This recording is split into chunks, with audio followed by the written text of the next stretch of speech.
को हम ले लेते हैं। और ये मजाक का बात नहीं, ये आज ही का घटना है। बहुत से लोग ऐसे आते हैं, मेरे पास अभी तक 8 से 10 लोग ये पूछ चुके हैं। और बहुत से ऐसे व्यक्ति हैं जिनके साथ ऐसा होता है। इसके लिए क्या करना, दृढ़ संकल्प लेना। और यहाँ बैठोगे ना आप, तो आपका दिमाग कभी भी शराब की तरफ नहीं जाएगा।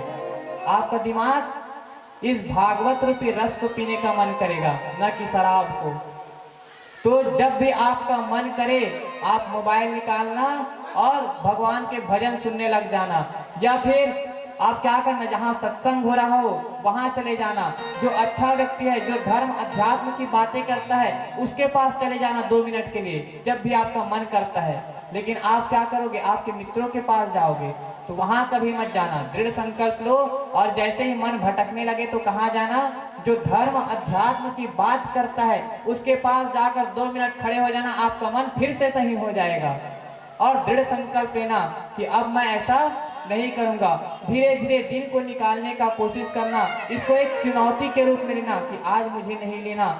ठीक है, एक दिन निकल गया, अगले दिन को ठीक है मैंने कल तो निकाल लिया, अब जैसे कल को निकाला उसी भांति आज को भी निकालना है, मैं आज नहीं लूंगा। ऐसे करके धीरे धीरे 1 हफ्ता 15 दिन ऐसे निकालो। और 15 दिन तक हर व्यक्ति याद करता है। 15 दिन जैसे होते हैं सभी गलत चीजों को भूल जाता है, यहाँ तक कि आदमी अपने रिश्तेदारों को भी भूल जाता है। तो ये शराब को कैसे नहीं भूलेगा। 15 दिन तक छोड़ दो, आप सब चीज भूल जाओगे, सिर्फ 15 दिन। तो क्या करना, दृढ़ संकल्प लेना। और जैसे ही आपका मन गलत चीजों में लगने लगे, उसी समय भगवान के भजन सुनना। और अगर भजन नहीं सुन पा रहे हो तो क्या करना, जो व्यक्ति धर्म अध्यात्म की बात करता है उनके पास जाकर 2 मिनट बस खड़ा हो जाना। चाहे कोई भी हो, ना कि ब्राह्मण क्षत्रिय वैश्य शूद्र, कोई भी नहीं, जो भी धर्म अध्यात्म की बात करे, भगवान के सत्संग की बात करे, उसके पास बस 2 मिनट जाकर खड़ा हो जाना। और उसी 2 मिनट में आपका मन फिर से अच्छे चीजों में आ जाएगा, फिर से आपका संकल्प दृढ़ हो जाएगा। अब मैंने क्या कहा, मेरी बातों का यकीन मत करना, करके देखना। करके देखोगे तब सब पता चलेगा। मैं बोल रहा हूं तो इसने कहा इसलिए करना है, ऐसा नहीं।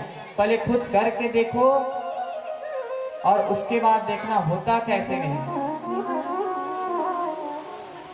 भगवान ने अगला अवतार लिया, राम जी का अवतार। और राम जी के पश्चात बलराम का। बलराम जी जो है भगवान के ही अवतार हैं। और बलराम जी के पश्चात कौन सा अवतार, बलराम जी के बाद कौन जानता है। बलराम जी आए फिर कौन आया, भगवान कन्हैया। कन्हैया के रूप में अवतार लिए। 64 कला होते हैं कहते हैं, सारी कलाओं के साथ भगवान अवतार लेते हैं। जितनी कला भगवान विष्णु में नहीं है, उससे अधिक कला भगवान कन्हैया में है। साक्षात ब्रह्म आज उतर के कहाँ आए, धरती लोक पर आते हैं। सारे भगवान भी मिल जाए ना तो भी कन्हैया नहीं बन सकते, ऐसे एकमात्र भगवान हैं। विष्णु जी में जितनी खासियत नहीं, उससे अधिक इसमें है, कन्हैया में है। 64 कलाओं से परिपूर्ण, दिखने में भी सुंदर। भले काले हैं, दिखते कैसे हैं, काले हैं, लेकिन क्या हुआ, एक गाना सुने ना, हम काले हैं तो क्या हुआ, दिल वाले हैं, है ना।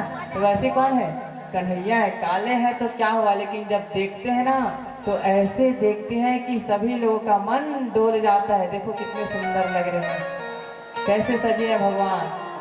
भगवान की जो अदाएं हैं सभी को अपने तरफ मोह लेती हैं। भगवान का खड़ा होना, नाचना, गाना, कैसे बांसुरी बजाते थे, यही भगवान बांसुरी भी बजाते हैं। और यही भगवान सुदर्शन भी उठाते हैं। तो क्या कहते हैं भगवान, सभी चीज आना चाहिए, आपको बांसुरी बजाने भी आना चाहिए और सुदर्शन उठाने भी आना चाहिए। समय के अनुसार बांसुरी बजाओ, और जब बांसुरी बजाने से काम नहीं बने तब सुदर्शन उठाओ। और ऐसा सुदर्शन उठाओ कि सामने वाले के पास इसका कोई जवाब ना हो, ऐसा सुदर्शन उठाओ। ये कौन बता रहे हैं, भगवान कन्हैया बताते हैं। और कृष्ण अवतार के बाद भगवान ने क्या अवतार लिया, हयग्रीव अवतार, हयग्रीव नाम के राक्षस के रूप में भगवान ने अवतार लिया। और हयग्रीव के पश्चात हंस अवतार, जो ब्रह्मा जी का जो हंस है ना, देखियो ब्रह्मा जी किसमें बैठते हैं? कमल में, कमल में बैठते हैं ब्रह्मा जी। और बगल में क्या होता है? हंस होता है। माता सरस्वती बैठती है हंस में, लेकिन ब्रह्मा जी का हंस कहा जाता है, ना कि माता सरस्वती का। तो हंसा अवतार भगवान ने लिया। और हंस अवतार के बाद बुद्ध अवतार, ये भगवान का 23वां अवतार है, बुद्ध अवतार। और बुद्ध के पश्चात कल्कि अवतार भगवान अभी देंगे। 23 अवतार हो चुके हैं भगवान के, 24वां अवतार बाकी है। 24वां अवतार कौन सा? भगवान कल्कि का। आइए एक छोटा सा भजन, उसके पश्चात फिर से कथा को आरंभ करेंगे। बोल भाग्य बिहारी लाल की जय। इन सांसों के अधरों पर हरदम तेरा नाम रहे, मेरे हर धड़कन में श्याम हर पल तेरा पैगाम रहे। सावरे को दिल में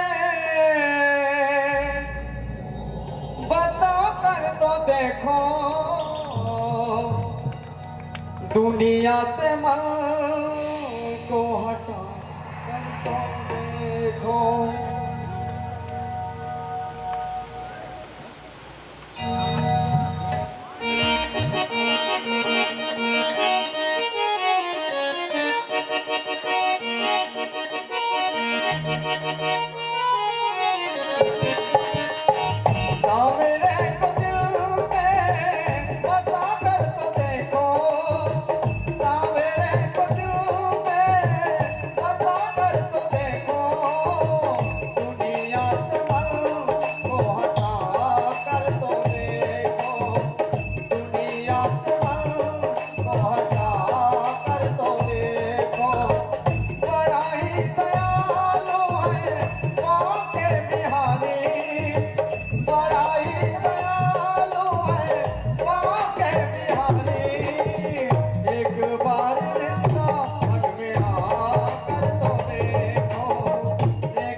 के भंडार सावरे को दिल में बसा कर तो देखो सावरे को दिल में बसा कर तो देखो दुनिया से मन को हटा कर तो देखो दुनिया से मन को हटा कर तो देखो दुनिया से मन को हटा कर तो देखो बड़ा ही दयालु है वो बांके बिहारी एक बार वृंदावन में आकर तो देखो मुलहारे के सहारे की जय बोलिए वृंदावन बिहारी लाल की जय। आइए कथा की ओर प्रवेश करते हैं। सभी का नींद भाग गया हो? कथा में सभी को नींद आ रहा था ना? नींद भाग गया? कथा के 3 अंग हैं और 3 सुनने वाले। कौन? सोता, श्रोता और सरोता। अब सोता कौन है? जो कथा के बीच में क्या करते हैं? सोते हैं। ये तीसरा, इसको ना अच्छे से जानेंगे। सबसे पहले किसको? सरोता को जानते हैं। सरोता कौन है? जो कथा चल रहा है, महाराज जी कथा सुना रहे हैं और इधर अपना कथा चल रहा है, तो ये कौन है? सरोता। जहाँ कथा चला फिर पट से काटने का काम किसका? सरोता का। तो ये सरोता है। और श्रोता जो ध्यान लगाकर भगवान की कथा सुन रहे हैं, ये कौन है? श्रोता। और तीसरा कौन? सोता। अब ये सोता जो है ना, ये सबसे बहुत बेहतरीन है। ये सोता जो है ना सबसे अच्छा है। अब मुझे तो सबसे ज्यादा मजा इनके साथ आता है। मस्त आराम से खंभा लगाए, पीठ टिकाए और आराम से सोए बैठे हैं। वाह महाराज जी क्या कथा सुनाए, इतना बेहतरीन नींद आया। एक दिन में रात को 2-2 नींद की गोलियां लेकर सोती थी, लेकिन नींद नहीं आता था। लेकिन आज ऐसी कथा सुनाए, इतना बेहतरीन नींद आया कि पूछो ही मत। और जैसे ही कथा समाप्त, सभी लोग घर चले गए और अपने लोग बैठे हैं, जो सोए हैं वो, और तुरंत उठ रहे हैं और क्या बोलते हैं? हाँ, कहाँ आया कथा, कहाँ आया? है ना? ये सोता है। तो सोता मत बनना। कौन कौन है सोता? सोता हो कि श्रोता हो? सभी ध्यान लगाकर सुन रहे हो ना कथा? सभी श्रोता है? अच्छा, वाह, सभी श्रोता बैठे। वाह, धन्य है ये ग्राम जहाँ सभी श्रोता है, क्योंकि श्रोता बहुत कम देखने को मिलते हैं और सबसे अधिक तो श्रोता और सरोता ही मिलते हैं। श्रोता का जमाना भी निकल गया कहते हैं, तो जमाना को वापस लेकर आना पड़ेगा। जमाना को वापस बुलाओ और श्रोता बनो, भगवान का ध्यान लगाओ। आइए सुखदेव मुनि महाराज के जन्म की तरफ बढ़ते हैं। कैसे सुखदेव मुनि महाराज का जन्म हुआ था। और सुखदेव जी मुनि महाराज कौन है? एक बार की बात है, नारद जी कहते हैं कि मैंने सभी देवताओं में झगड़ा करवाया है। माता विष्णु और माता लक्ष्मी में झगड़ा करवाया, ब्रह्मा जी और माता सरस्वती में झगड़ा करवाया, लेकिन अब एक बज गए हैं। कौन? भगवान भोलेनाथ और माता पार्वती। इनके बीच मैंने झगड़ा नहीं करवाया है। अब देखा जाए, जरा इन्हें भी झगड़ा तो करवाना चाहिए।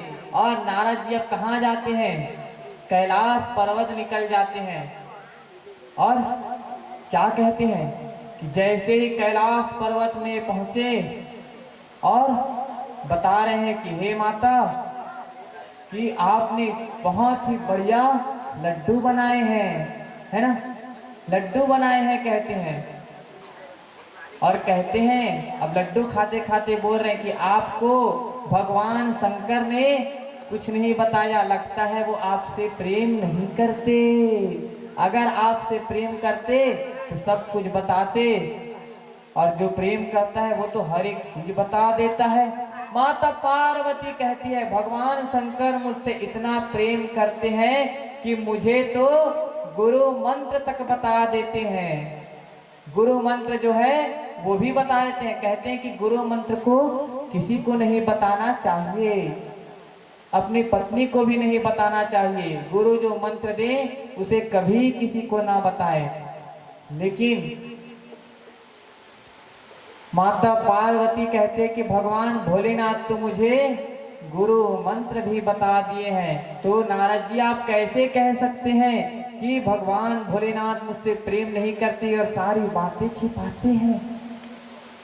अब नारद जी कह रहे हैं हे माता, अगर ऐसी बात है तो भोलेनाथ के गले में क्या है?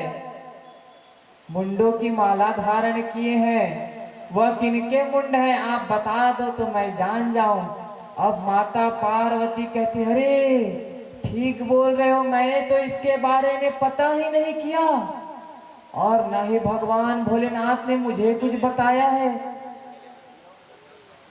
अब माता पार्वती गुस्सा हो गई। नारद जी अपना काम किए और निकल गए कैलाश से बाहर। जैसे ही कैलाश से बाहर निकले उधर से महादेव आ रहे हैं और नारद जी को कहते हैं वाह नारद मुनि, अहो भाग्य हमारे जो संत हमारे यहाँ पधारे। आप जैसे संत आए हैं, हमारा घर तो बहुत अच्छा हो गया कहते हैं। और इधर ये संत पता नहीं क्या गुल खिला कर आए हैं। और नारद जी क्या करें महादेव को, बाबा जल्दी जाइए माता आपको देख रही है। अब महादेव सोच रहे हैं कि ऐसा क्यों बोल रहे हैं, मैं तो रोज जाता हूँ और आज देख रहे हैं कहते हैं। अब महादेव जल्दी से कैलाश पर्वत चले जाते हैं और देखते हैं कि माता पार्वती गुस्से में है।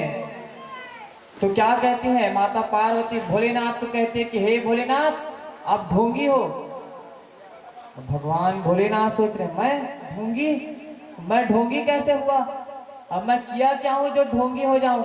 और ऐसे सबके साथ होता है, हर पति पत्नी में देख लेना, जैसे ही उनका पति घर आए और इधर मुंह कैसे खुला मिलता है, उन्हें पता ही नहीं चलता कि हुआ क्या है, और इधर आगे का बात तो और बहुत कुछ हो जाए रहता है, लेकिन पति लोगों को कुछ पता ही नहीं चल पाए रहता है।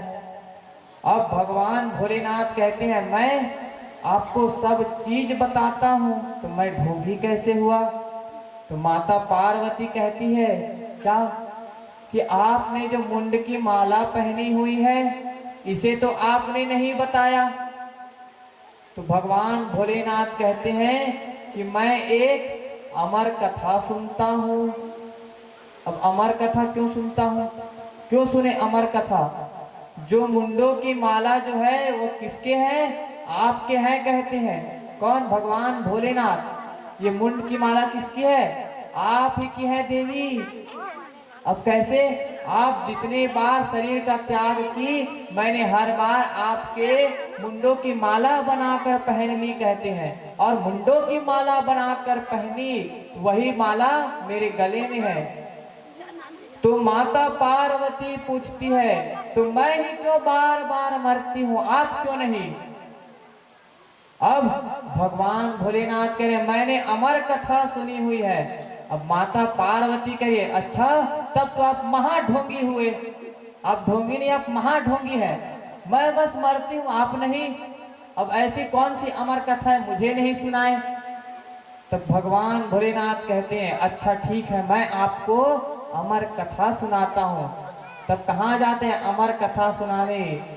जम्मू कश्मीर में क्या सुने हो? बाबा बर्फानी, अमरनाथ की गुफा जो है ना, क्यों पड़ा नाम अमरनाथ की गुफा? उसी स्थान पर महादेव ने माता पार्वती को अमर कथा सुनाया था।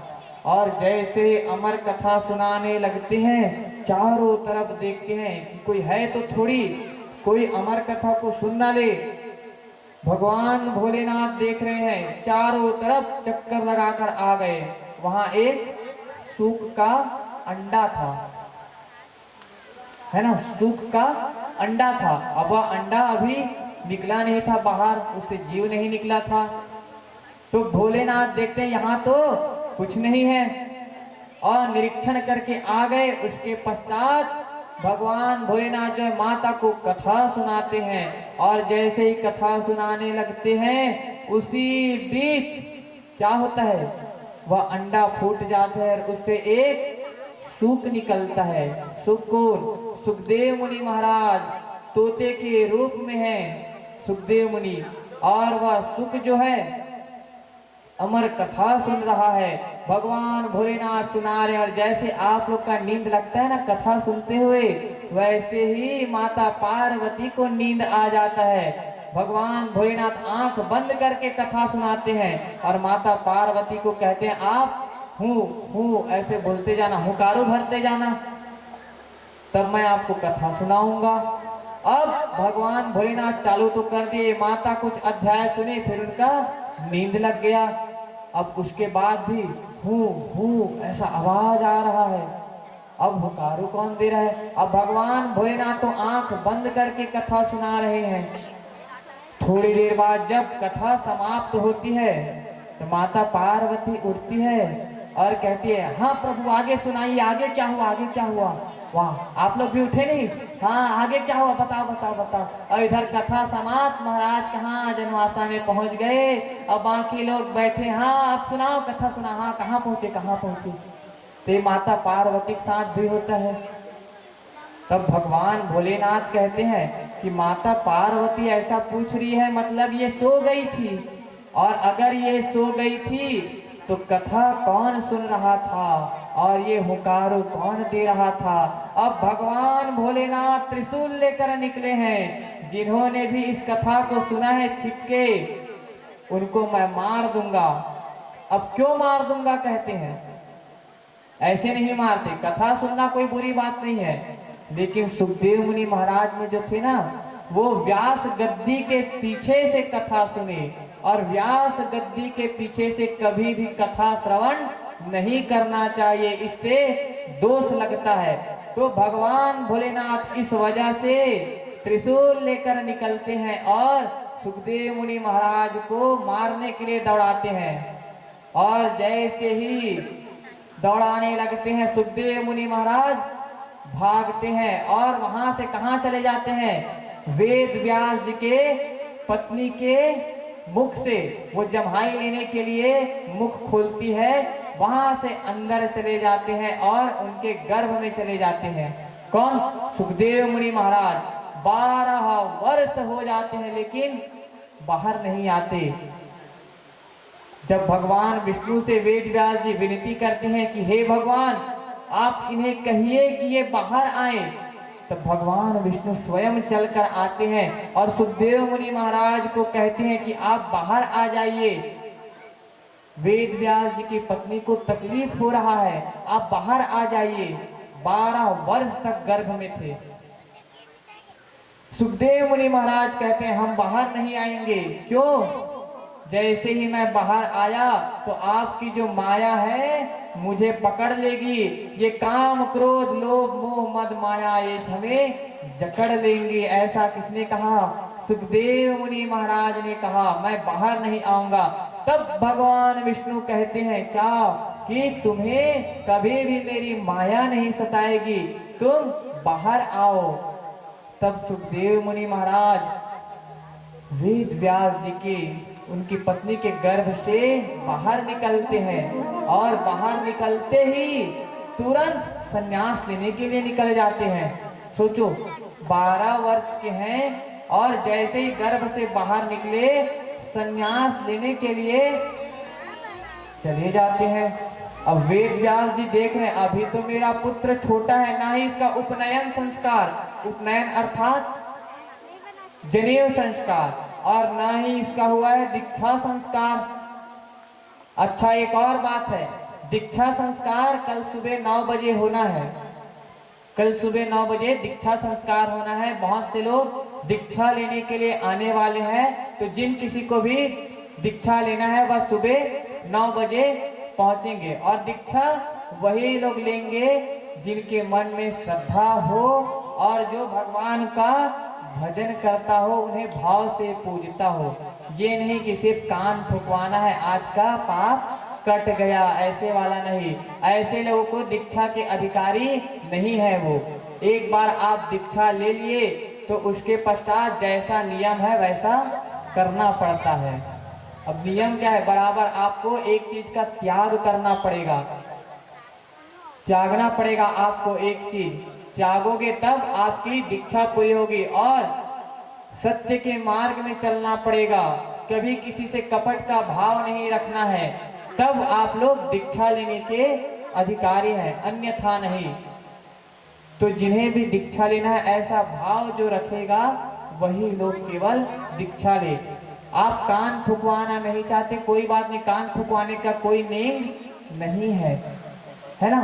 कान फुकवाना है तभी तरेंगे, ऐसा कुछ नहीं है। आपके मन में जब श्रद्धा होगी, जब भगवान के लिए भाव जागृत होगा, तभी आप तरोगे। सिर्फ कान फुकवाने से नहीं तर जाओगे। और कान फुकवाने से क्या होता है पता है, एक तो आप पाप करोगे और ऊपर से सारा पाप किसको दोगे, जो कान फूकेगा उसके तरफ फॉरवर्ड करते जाओगे, ट्रांसफर सीधा।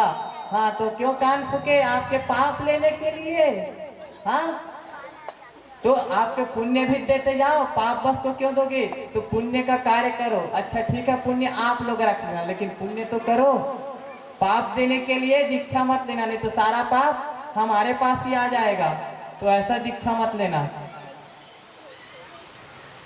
और ये जो कथा है आपके ग्राम में चल रही है, ग्राम टेकारी में, इसे YouTube के माध्यम से अभी बहुत से लोग देख रहे हैं। और YouTube में पंडित आयुष दुबे जी महाराज चैनल का नाम है। इस चैनल में आप कहीं भी जाएं, YouTube में खोल लेना चैनल, और आप घर बैठे कथा का श्रवण कर सकते हैं 2 बजे से 6 बजे तक। आपके ग्राम टेकारी में हो रही कथा यह YouTube के माध्यम से समस्त भारत में लाइव चल रही है। और इस लाइव को कोई भी देख सकता है, जो भी देखना चाहे। आप सभी अपने रिश्तेदारों को भी दिखा सकते हो। आप उन्हें कहना YouTube में जाएं और पंडित आयुष दुबे जी महाराज ऐसा सर्च करने से चैनल का नाम खुलेगा, उसे सब्सक्राइब कर लें। फिर जैसे ही कथा आरंभ होगी, कथा का नोटिफिकेशन आ जाएगा। फिर जैसे ही कथा आरंभ हुई, उन्हें कथा दिखना चालू हो जाएगा। तो ग्राम टेकारी में हो रहे इस श्रीमद् भागवत कथा को YouTube के माध्यम से अभी भी लगभग बहुत से लोग सुन रहे हैं। और आपके जो रिश्तेदार घर में हैं, उन्हें भी आप मोबाइल के माध्यम से आपके गांव की कथा को सुना सकते हैं। तो अधिक से अधिक आप लोग इसका प्रचार प्रसार करके बता देना, ताकि इस कथा को अधिक से अधिक व्यक्ति सुन सके।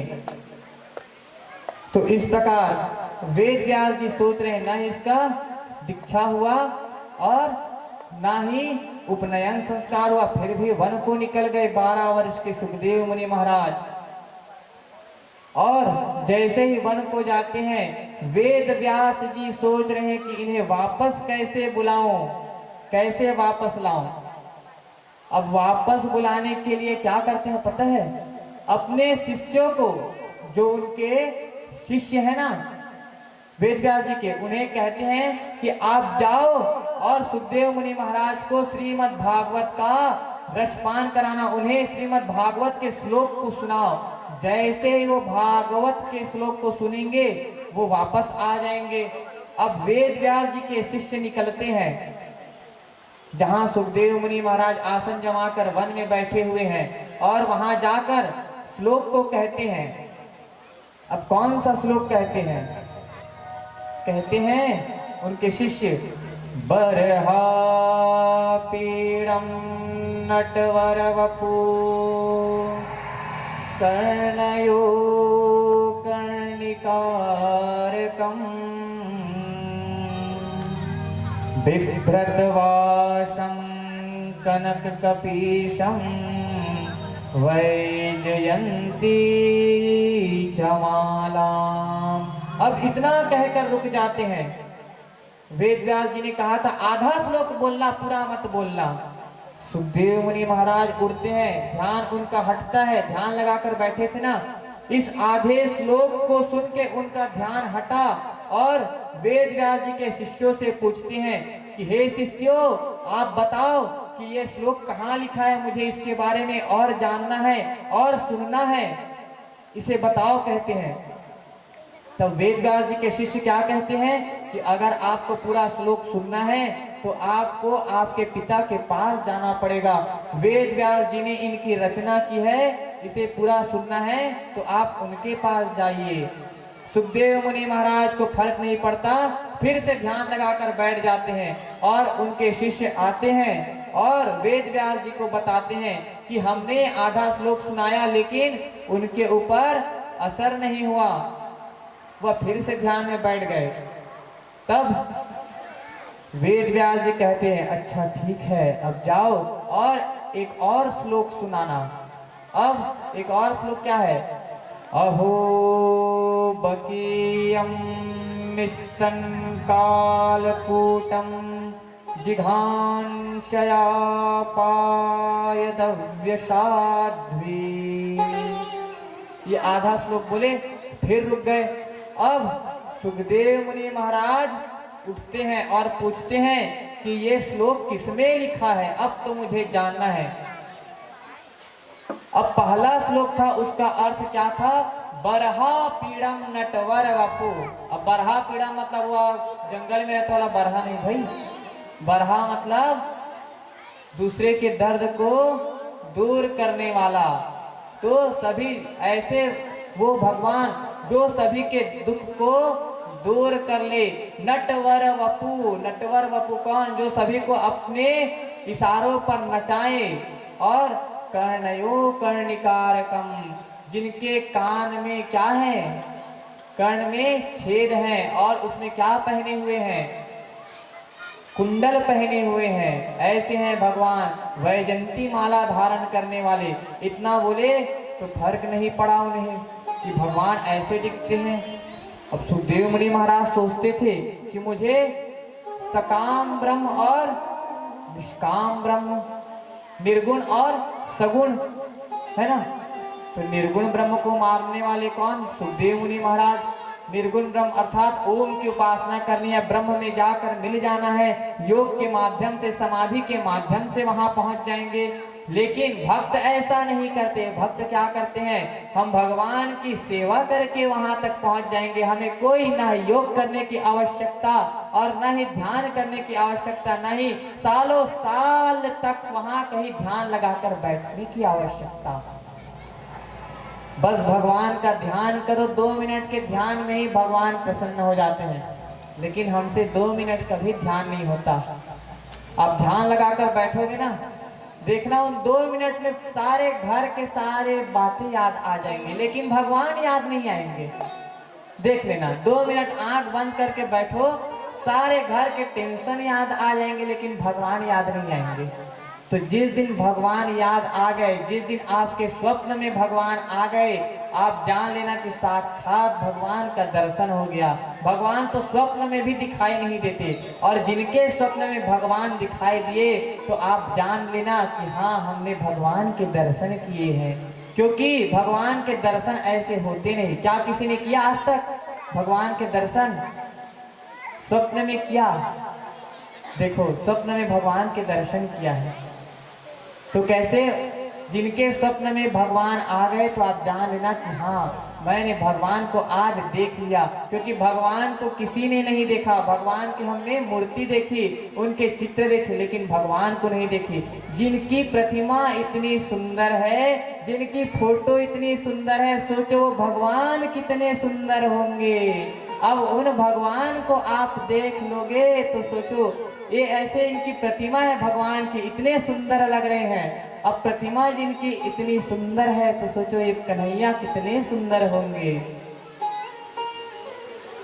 क्या कहते हैं, जिनकी प्रतिमा इतनी सुंदर वो कितना सुंदर होगा,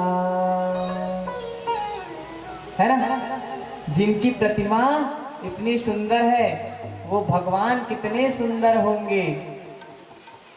तो जिनके स्वप्न में भगवान आए हैं वह जान लेना कि आप साक्षात भगवान के दर्शन कर डाले, क्योंकि भगवान किसी को नहीं दिखते, आपको दिख गए। और आप कोई साधारण व्यक्ति नहीं।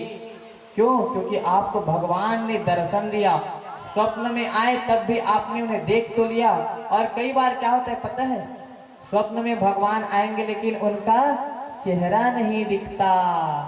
स्वप्न में तो आएंगे लेकिन मुख के दर्शन कभी नहीं होते। भगवान के चरणों के दर्शन होंगे, सारी चीज आप उन्हें खेलते कूदते सब चीज देखोगे स्वप्न में, लेकिन उनका मुख नहीं देख पाओगे। तो जिसने भगवान के मुख का दर्शन कर लिया, समझ जाना सारे लोगों का, सारे ब्रह्मांड का दर्शन कर लिया। ऐसे हैं भगवान कन्हैया। तो इनका ध्यान लगाओ। तो सुखदेव मुनि महाराज जो श्लोक सुने ना, तो उसमें क्या था? दूसरे श्लोक में लिखा था, अहो बकी कौन? जिसने पूतना को तार दिया, जो उन्हें मारने के लिए आई थी। जो पूतना जो मारने के लिए आई थी, भगवान ने क्या किया? अरे ये मुझे मारने आई है, लेकिन नहीं, इसने मुझे अपना दूध पिलाया। ये मेरी धात्री माँ है, इसने मुझे दूध पिलाया है, मैं इसे कैसे नरक में जाने दूंगा? और उसे भी तार दिया। ऐसे हैं भगवान, जिनकी पूजा करने से, जिनका ध्यान करने से वो ऐसे ही तार देते हैं। अब सुखदेव मुनि महाराज सोचने लगते हैं कि हाँ, अब सगुण ब्रह्म की उपासना करनी चाहिए। निर्गुण ब्रह्म में तो मैं कई सालों तक तपस्या करूंगा, फिर भी भगवान नहीं मिलेंगे। अब मुझे उनका मानसिक ध्यान करना चाहिए। वहां से दौड़ते हुए आते हैं सुखदेव मुनि महाराज, दौड़ते हुए आ रहे हैं कहाँ? वेद व्यास जी के आश्रम में। और दौड़कर आते हैं और कहते हैं कि हे पिताजी, आप मुझे श्रीमद् भागवत की कथा सुनाइए। और आज वेद व्यास जी सुखदेव मुनि महाराज को कथा सुना रहे, उन्हें बताते हैं कि श्रीमद् भागवत ऐसे है। अब देखो, वेद व्यास जी ने श्रीमद् भागवत को लिखा है ना।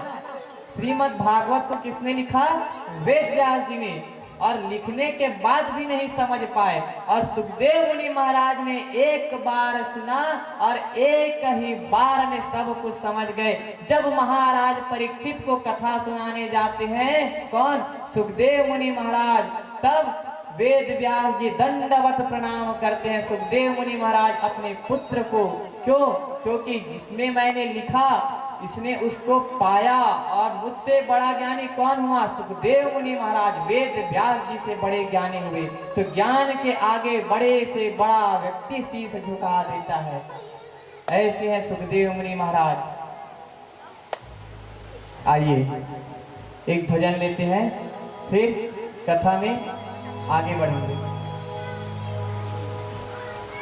बोले वृंदावन बिहारी लाल की जय।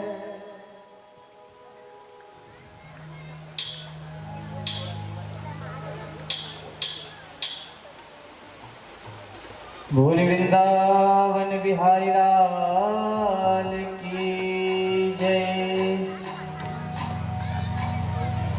हमारा जीवन कैसा है? अनमोल है ना। इस अनमोल जीवन को हम ऐसे ही गंवा देते हैं। अब भजन के माध्यम से सुनना कि इस अनमोल जीवन को कैसे गंवाते हैं। हम कीट पतंग गाय कुछ भी बन सकते थे, जानवर बन सकते थे, लेकिन हमें कौन सा जन्म मिला? मनुष्य का जन्म मिला। और ये जन्म मिला, उसके बाद भी हम इसे गंवाते जा रहे हैं। भगवान का ध्यान नहीं करते, अच्छे काम नहीं करते। सत्य की पूजा करो, अच्छे कार्य करो। भगवान कहते हैं ना कि आप अच्छे कार्य करो, सत्य की पूजा करो। मेरी पूजा करो चाहे मत करो, सत्य की तो कम से कम पूजा करो, अच्छे कार्य करो, अच्छा आचरण रखो, इससे मेरी पूजा हो जाएगी। अरे ऐसा तो करो। क्या कहते हैं? अनमोल तेरा जीवन यूं ही गंवा रहा है, अनमोल तेरा जीवन यूं ही गंवा रहा है।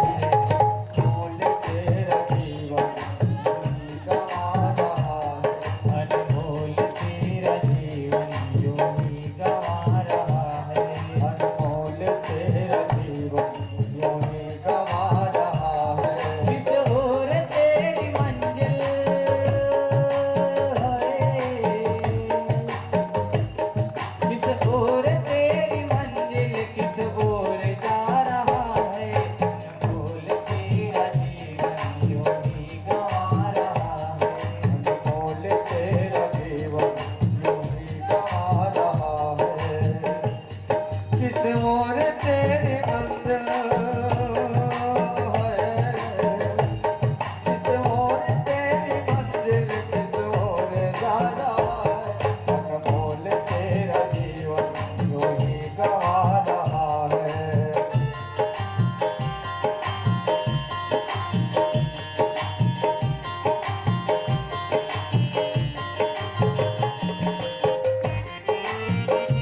आता है, तेरा ही मोह तुझको तब से रुला रहा है, तेरा ही मोह तुझको तुझे रुला रहा है। किस ओर तेरी मंजिल है, किस ओर तेरी मंजिल, किस ओर जा रहा है, अनमोल तेरा जीवन यूं ही गवा रहा है। किस ओर तेरी मंजिल है, किस ओर तेरी मंजिल, किस ओर जा रहा है। अनमोल तेरा जीवन यूं ही गवा रहा है।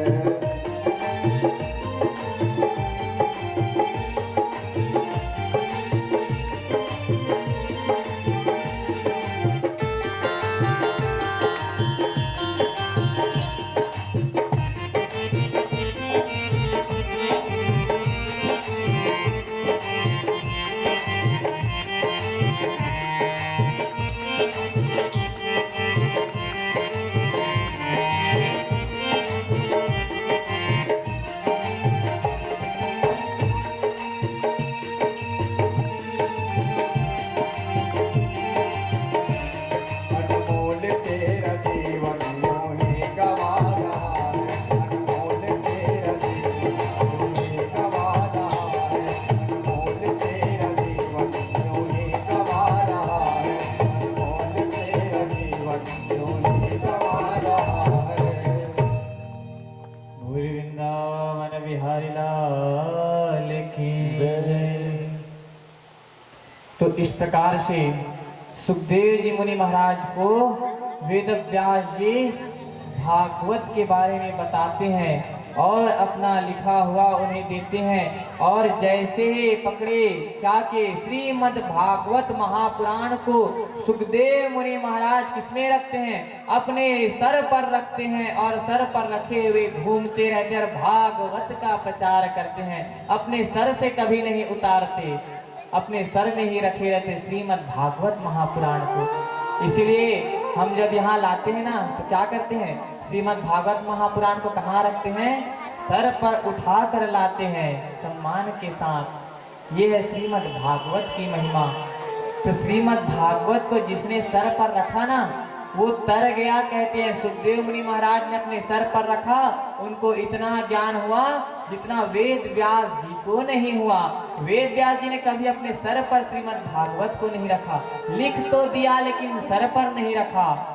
सुखदेव मुनि महाराज ने अपने सर पर रखा और उन्हें भागवत का ऐसा ज्ञान हुआ कि वेद व्यास जी उन्हें दंडवत प्रणाम करते हैं।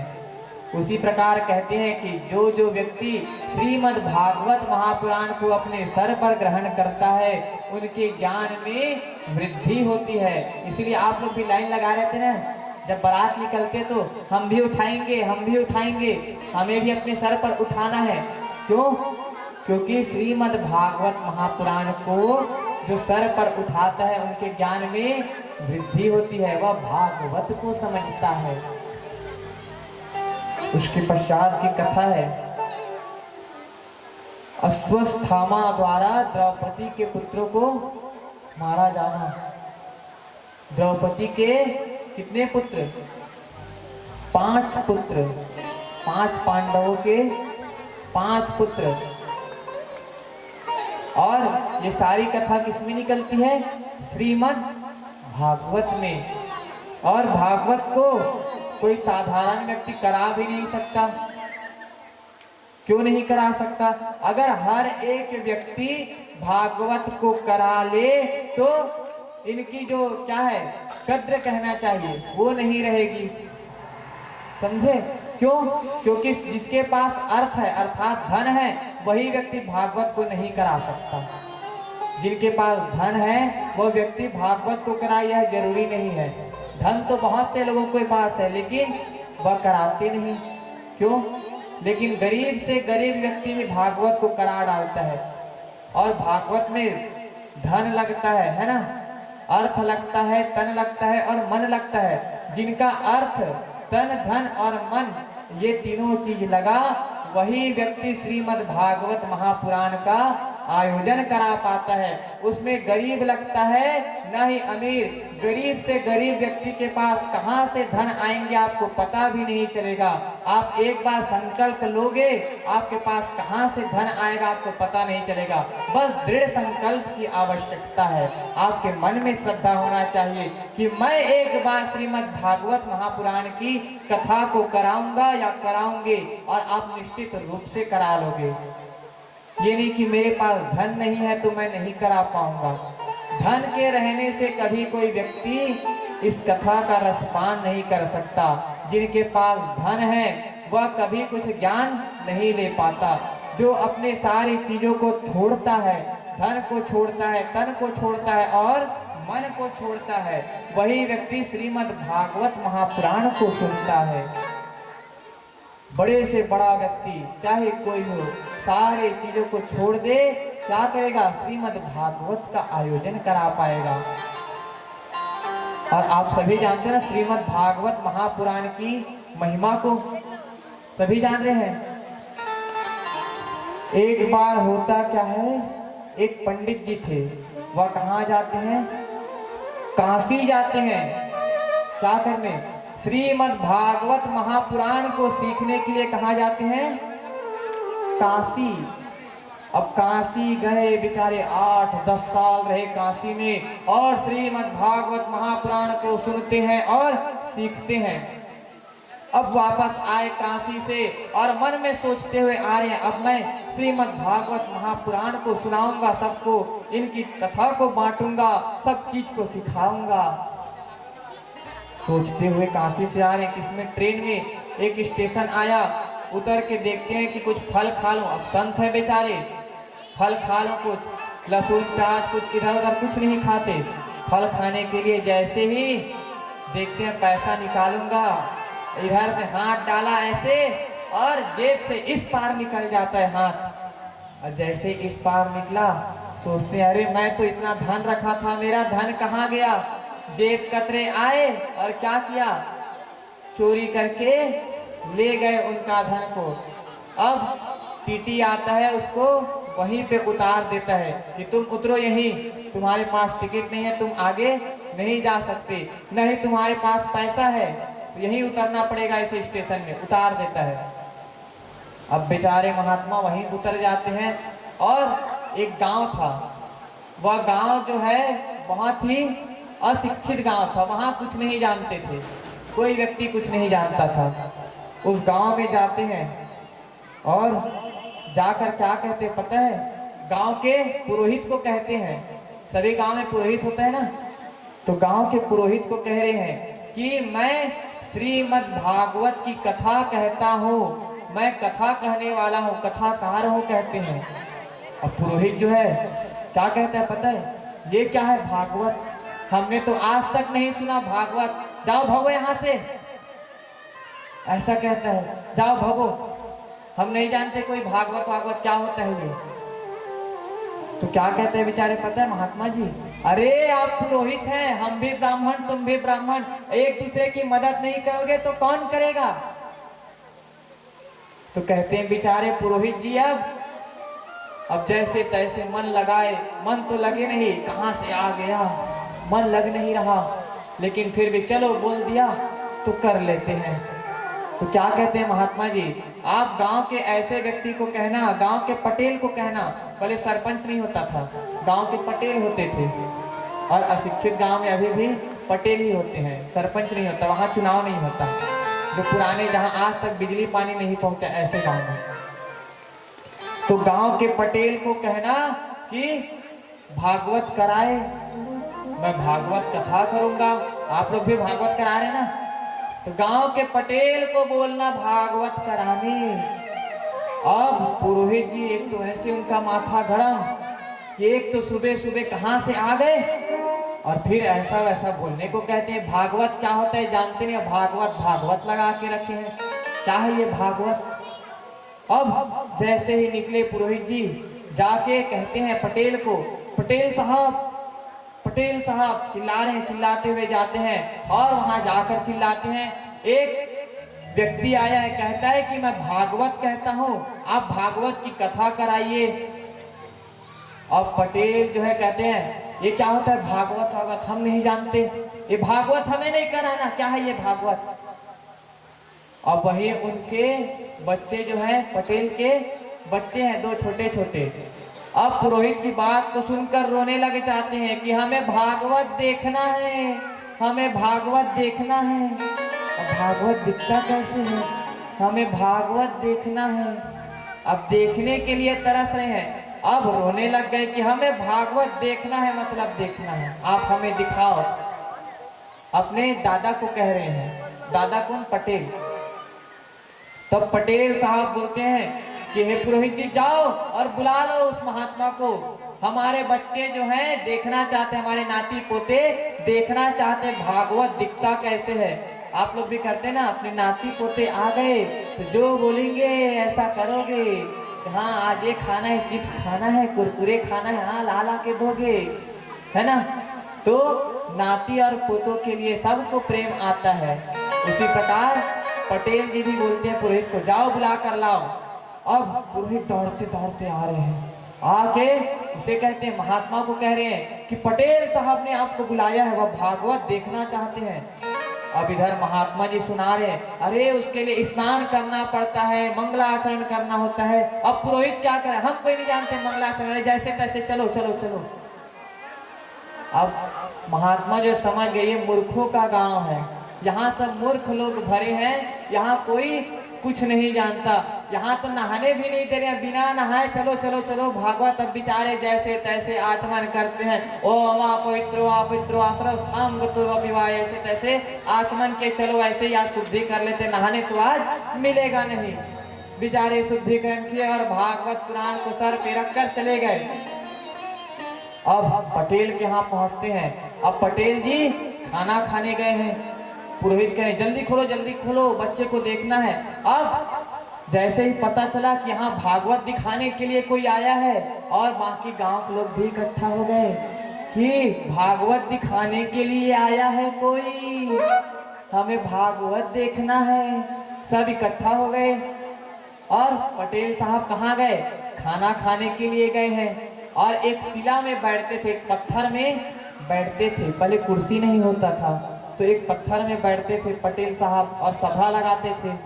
वहीं जाकर पंडित जी बैठते हैं, महात्मा जाके बैठे और अपने लाल कलर के आसन बिछाया, लाल कपड़े का, और श्रीमद् भागवत महापुराण को खोलते हैं। जैसे ही खोला पटेल जी आए खा के, और जैसे ही खा आए, बहुत लोग का आदत होता है खा के उठे और तुरंत बिस्तर में जाते हैं सोने के लिए, खाते उनको नींद लगता है कहते हैं। तो वैसे पटेल साहब उसी शिला पे सर रख के सोते थे। अब उसमें कौन बैठा है, पंडित जी बैठे हैं।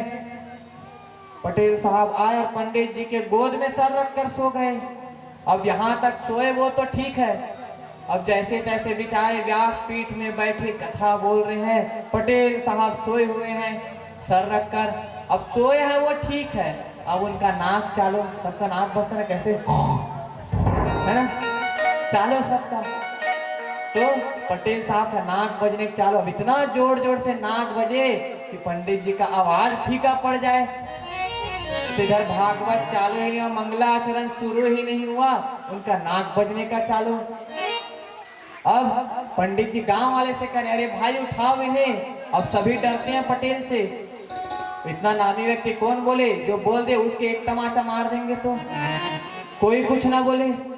अब जैसे तैसे बेचारे महात्मा जी उठाते हैं, पटेल साहब जैसे तैसे उठा रहे हैं।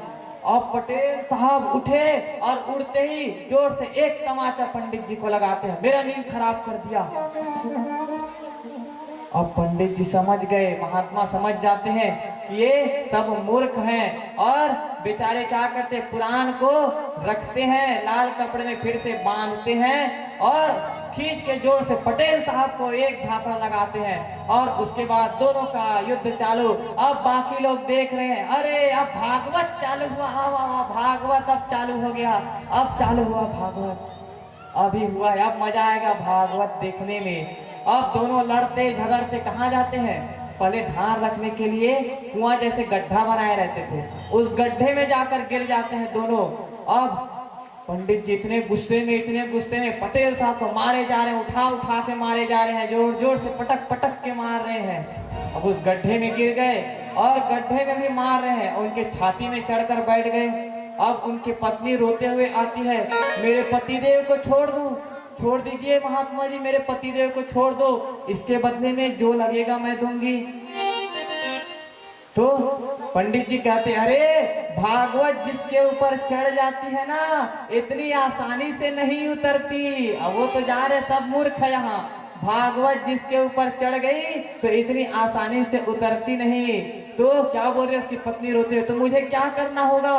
तो क्या कहते हैं, आप जाओ जल्दी और 5,000 रुपए लेकर आओ, तब भागवत उतरेगी इसके छाती से, जाओ लेकर आओ। दौड़ते हुए जाती है। अब फिर कहते सीढ़ी लगाओ, यहाँ सीढ़ी, गड्ढे में सीढ़ी लगाओ। अब जैसे तैसे अब सब लोग भागने का चालू। अरे पटेल के ऊपर चढ़ गए। अब पटेल तो धनी व्यक्ति, हमारे ऊपर कहीं भागवत चढ़ गया तब तो हम कहीं के नहीं रहेंगे। सब गांव वाले भाग जाते हैं, तुरंत सब घर में घुस गए, कहीं हमारे ऊपर भागवत न चढ़ जाए। अब पंडित जी थे वह सीढ़ी से ऊपर गए और गांव से दूर चले जाते हैं। सारे गांव वाले फिर इकट्ठा हुए, पटेल साहब को बाहर निकालते हैं और बाहर निकाल कर पूछते हैं, अरे वाह पटेल साहब, अहो भाग्य आपके जो आपने इतना बड़ा कार्य करा लिया, आपने भागवत करा लिया। अहो भाग्य, हम जैसे साधारण व्यक्ति तो भागवत करा ही नहीं सकते, आप तो धनवान थे इसलिए भागवत करा लिया, आपकी कितनी महिमा है। अब इधर बेचारे पटेल बोले, अरे क्या करोगे, सब आप लोगों की मदद से मैंने भागवत करा लिया, और इधर पोथी खुला ही नहीं है, भागवत करा लिया। तो ऐसा मत करना, ऐसे भागवत नहीं सुनना है। भागवत का अर्थ अलग होता है। भागवत में रस है ना। भागवत में हर एक चीज छिपा हुआ है। इसमें रोना है, हंसना है, नाचना है और गाना है।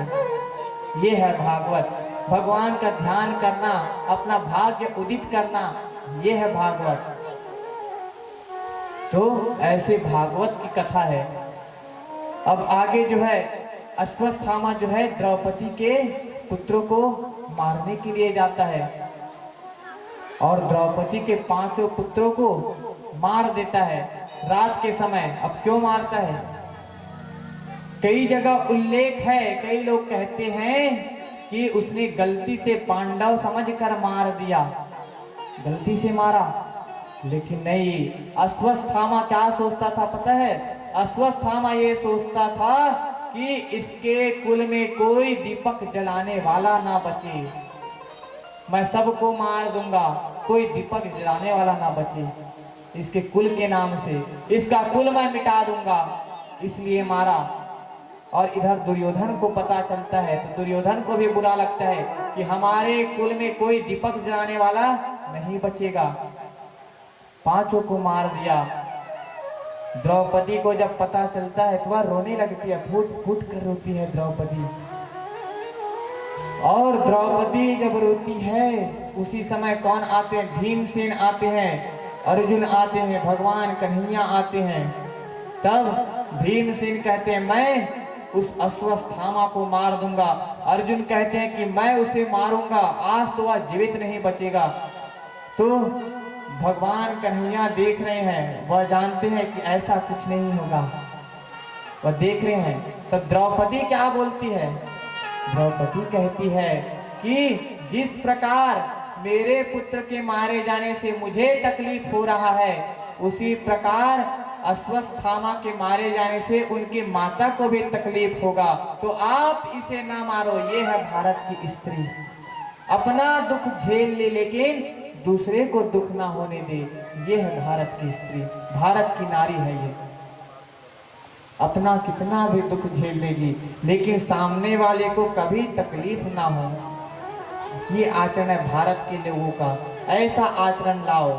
आपके यहाँ अतिथि आए, कोई भी आए, तो ये सोचो कि हमारे यहाँ साक्षात भगवान आए हैं। अतिथि देवो भव, है ना।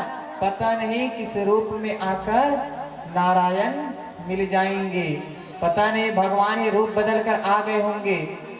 पता नहीं कभी आपके अंदर से निकल जाए, हम देख रहे हैं आप ही हैं। और कन्हैया को माया करना बहुत आता है, ऐसे एक्टिंग करेंगे कि आप समझ ही नहीं पाओगे कि ये भगवान है या नहीं है, समझ ही नहीं पाओगे। इसीलिए सबको भगवान मानो, पता नहीं कब आ जाएंगे आपकी परीक्षा लेने, तो परीक्षा के लिए सबको तैयार रहना पड़ता है। आजकल स्कूल में क्या होता है, सरप्राइज टेस्ट, है ना, बच्चे लोगों को बताते नहीं और उनका टेस्ट आ जाता है कि आज आप लोगों की परीक्षा है।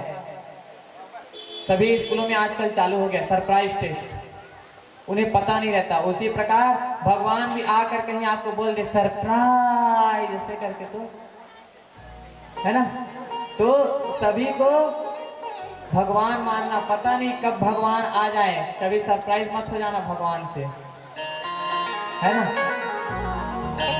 तो अतिथि देवो भव, ये भारत के लोगों का संस्कार है, ऐसे हैं भारत के लोग, हमेशा अतिथियों का सम्मान करते हैं। तो द्रौपदी कहती है कि गुरु माता को मैं इस दुख में नहीं देख सकती, जो दुख मैं झेल रही हूँ वैसा दुख गुरु माता को नहीं होना चाहिए, ऐसा द्रौपदी कहती है।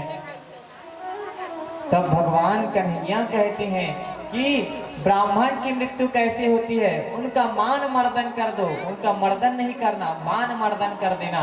ब्राह्मणों की मृत्यु कैसे, आप उनका सम्मान छीन लो, वह सम्मान के पीछे भागते हैं, उनका सम्मान छीन लो तो वह मृत्यु के समान है, ऐसा कहते हैं। तो क्या करते हैं, अर्जुन जो है वह मारने के लिए जाते हैं, उनका मान मर्दन करने के लिए जाते हैं। तब अश्वत्थामा जो है ब्रह्मास्त्र चलाते हैं और ब्रह्मास्त्र का कोई तोड़ नहीं कहते हैं।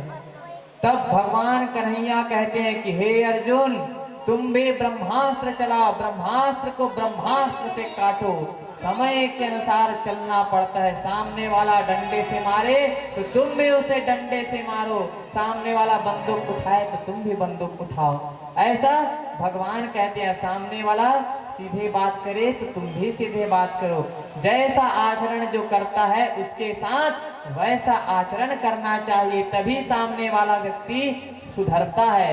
ये भगवान कन्हैया ने बताया। राम जी कहते थे कि चाहे कोई भी हो, कितने भी खराब से खराब व्यक्ति हो, सबके सामने झुक जाओ। कन्हैया कहते हैं कि जो जैसा करता है उसे वैसा बताओ, जो जैसा काम करेगा उसको वहीं ले जाके मारो, ये भगवान कन्हैया ने बताया है। ब्रह्मास्त्र चलाओ कहते हैं, दोनों ब्रह्मास्त्र जब टकराते हैं तो भूकंप आ जाता है पृथ्वी में, चारों ओर हाहाकार मच जाता है ब्रह्मास्त्र से। अभी जो सुने ना परमाणु बम, परमाणु बम से भी खतरनाक ब्रह्मास्त्र। परमाणु बम कहाँ गिरा था, जापान में गिरा था ना, हिरोशिमा और नागासाकी में, है ना। और आज भी उसके प्रभाव से जापान के बच्चे आज भी विकलांग, तो कोई बिना आंख वाले, कोई बिना हाथ पैर वाले ऐसे पैदा होते हैं परमाणु बम के कारण। तो उससे भी खतरनाक, परमाणु बम से भी खतरनाक है क्या, ब्रह्मास्त्र। और हमारे शास्त्रों में लिखा गया है परमाणु बम